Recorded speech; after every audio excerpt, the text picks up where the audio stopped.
آپ نے کبھی کسی ایسے انسان سے ملاقات کی ہے جو صرف لفظوں سے نہیں بلکہ اپنے پورے وجود اور دل سے بات کرتا ہو؟ ایسے ہی ایک عظیم روحانی استاد تھے شیخ محی الدین ابن عربی۔ وہ صدیوں پہلے اس دنیا میں آئے، مگر ان کی حکمت آج بھی پہلے سے زیادہ زندہ اور مؤثر محسوس ہوتی ہے۔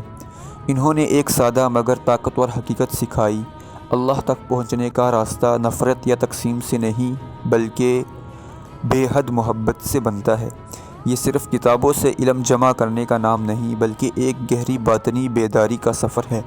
ان کا ماننا تھا کہ اصل روحانی ترقی ہماری معلومات پر فخر سے نہیں بلکہ گہری عاجزی سے جنم لیتی ہے۔